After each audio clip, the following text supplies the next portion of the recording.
Hey, what's up guys? Welcome back to the channel and welcome back to another daily Q&A.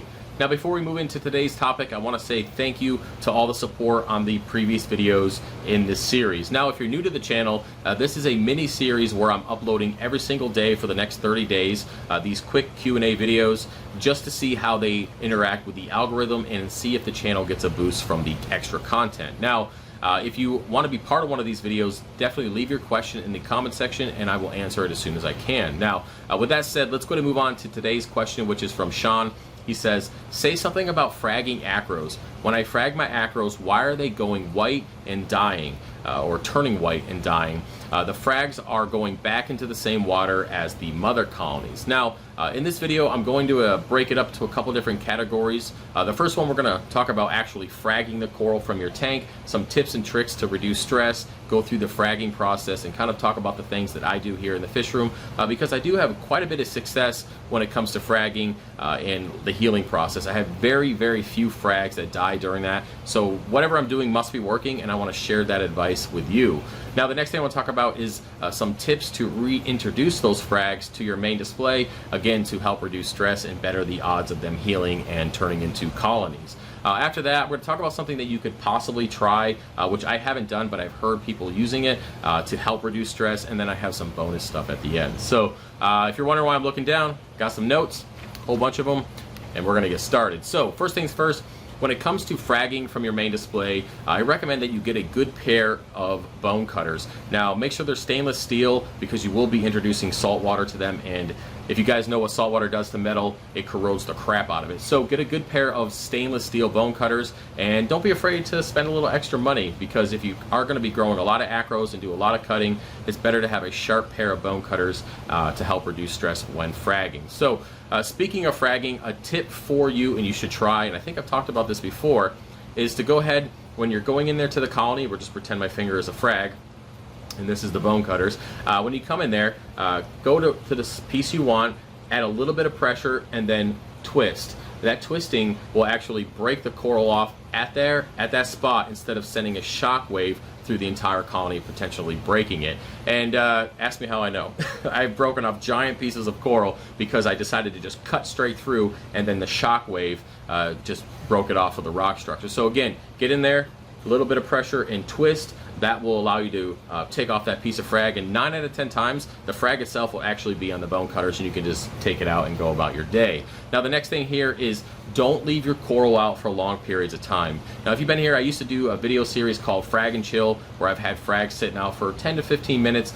It's not an issue at that point, but if you go up and take a nap and come back 45 minutes later, there's a good chance that your acropora is going to be dried out sitting there on the table. So make sure you do keep an eye on the time and don't let them be exposed to air for too long. Now, if you are cutting a whole bunch of coral from a tank, or say you took out a big chunk of acro and you're cutting it up on a saw or whatever, go ahead and get some water from the main display, put it in a bowl, and then just put all the frags in there. And I'd rather the temperature slowly go down in that bowl opposed to them just being exposed to air for a long time. Now the next thing here is don't use too much glue. If you've ever fragged anything and you use too much glue, it actually comes up over the frag and starts clogging all the, I would say pores, but they're not pores, they're actually zooxanthellae and you know, the frag itself. It closes it up and it gets disgusting, and basically the coral has to grow over that glue to encrust, and it just takes longer to heal, and it just looks dumb.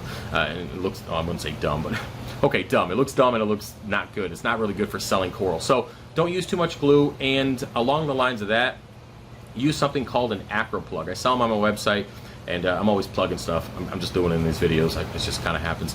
But what it is it's a frag plug that has a little hole in it that you can actually put your coral in. It holds it. You don't have to use as much glue. It holds it upright, and you don't have to worry about it falling over. Now, if anybody's ever fragged an acro and you didn't hold it there long enough and it fell over onto the glue and got glue all the way up the side of it, it sucks. The coral usually is okay. It just takes longer to heal and get through the glue and eventually encrust and look good enough to sell. Okay, so let's go to move on to some tips when it comes to reintroducing your frags into your main display, or into the frag tank attached to your main display. Now, the first thing you want to do is make sure you double check the par wherever you plan on putting these frags. The reason why I say that is sometimes you pull frags from 800 par, and the last thing you want to do is put them down into 200 when they're already used to being up so high.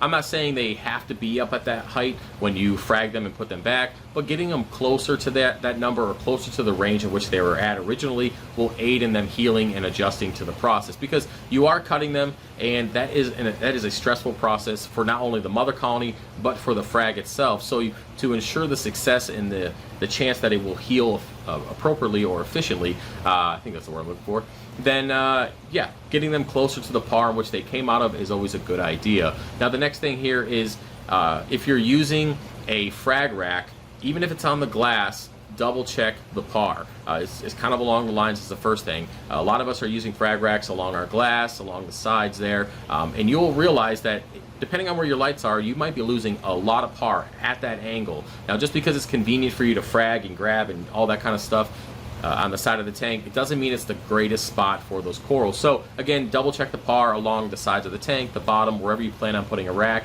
and just make sure it's close to where the corals came out of. Now with that said, let's go to move on to some don'ts when it comes to fragging. Now the first thing you want to do is don't cut, or first thing you don't want to do is don't cut your corals when you have really low nutrients. The tank is already stressed out. Corals don't like really low nutrients, and what I mean by low is pretty close to zero, not necessarily zero, because if you are at zero, you should definitely be worrying about getting it above that and not cutting coral in the first place. But regardless, if you're really low on nutrients and your corals are kind of pale and not looking as happy as they should, regardless of them coming together and growing and getting close, you should still avoid cutting them when you have really low nutrients. It's just not good for the healing process, and it's just another element of stress you want to try to avoid. And the next tip here that you shouldn't be doing is vice versa. Don't be cutting corals when you have a ton of algae in the tank, because again, that algae is uptaking nutrients. Not just because your algae is growing, you might think you have high levels of nutrients, but you might actually be pretty low given the fact that the algae, and depending how much it is, much you have, is actually consuming the nutrients in the water column and turn stressing out the coral. So don't cut coral when you have really low nutrients, and don't cut it when you have really high nutrients. Just wait till you get a happy, stable tank right there in the middle, and then feel free to cut as much as you want at that point.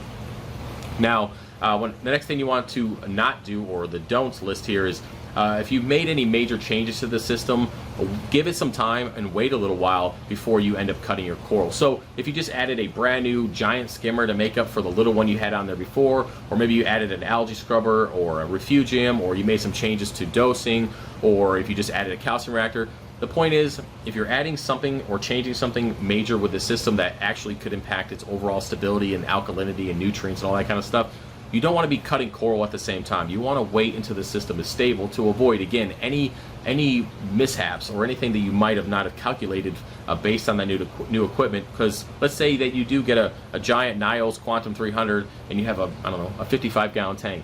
That's pretty extreme, but let's just say that you're a baller and you want to do that. Well, that skimmer is going to pull out a ton of nutrients and a ton of stuff from the tank, and you might actually plummet your nutrients, in turn causing stress to the tank. So the last thing you want to do is do a bunch of changes to a system and then cut a bunch of coral, because that is just unnecessary stress and could reduce the chances of that coral healing and surviving. Let me see what else I got here. Next thing is, don't cut coral if you just got done treating for a pest like red bugs or flatworms, because the chemicals in the process that you go through to eliminate at least those specifically those two pests can be pretty stressful for the tank overall. Same thing with dinos. If you just had dinos or you just got over dinos, don't be cutting coral, or you think you might get dinos, don't cut coral. The thing is, you want to avoid these major I wouldn't say they're mishaps, or major changes with the system along the lines of the equipment. You just want to avoid cutting coral and having those additional stressors on the coral. So other than that, let's go ahead and move down to something you can try that I don't use, but a lot of people do, is when you cut corals, a lot of people like to do an iodine dip. I've never done it. I just don't personally think it's necessary, but if you want to try it out, you can. I suggest you do a little bit more research than just me saying that you can do it. I would say look up quantities, or the ratio in which iodine and water you should do, and all that good stuff. Do a little bit more research before you try it, but it is something you can do, and people have seen success. I just don't do it here in the fish room. Now let's go ahead and move on to some bonus stuff. And this is when is the best time to cut corals? I would say when it comes to cutting corals, the best time is when they're just about to grow into each other, they're just about to touch. That way you can kind of manipulate and grow your rock or your corals in a way that you want. But understand, we have a glass box. If you guys have seen this tank on the live stream and even a little bit after that, you know, in the past, like a couple years ago, it was completely packed. And no matter how much I cut, corals were still growing into each other. They were still killing each other off. But the best time to cut is when they're just getting close, and you can kind of save off a few more weeks of that coral growing into another one, and of course, you know, making some extra money. And that's another thing too. A great time to cut your coral in your tank is when you need some extra cash or there's an upcoming frag swap. I do recommend that if you have a frag swap coming up in like a month or two, maybe consider cutting a month out, giving the corals plenty of time to heal, because there is stress when transporting the corals and them going to a new home. So just take that into consideration. Let me see here. Another thing here is if your corals are getting too close to the glass, you see this guy right here? He's growing up the glass. Like half the colony is in the glass. I can't clean it. I can't do anything. I'm just waiting for Big Bertha to come through and knock off the little foot there that's holding up that entire colony. So if it's getting close to the glass, cut it, because if you don't, you're going to end up with that right there, and it looks like crap. But I'm just waiting for FishOfHex Rex over here to come in and snap it up. But anyways, guys, that's about it for the video. Hopefully I remember to go through and edit all the stuff that I said wrong. I'm actually going to have some cuts in this video because, well, I'm not starting over. So 12 minutes in, 13 minutes in, good video. Hopefully you guys enjoyed it. If you like this type of content, give it a thumbs up, say something in the comment section, share the video, and don't forget to subscribe. Now, if you want to support me and what I do down here in the fish room, go ahead and head over to FishOfHex.com. Use the promo code WELCOMEBACK for 5% off your order, and I appreciate it. I'll see you guys tomorrow. Peace.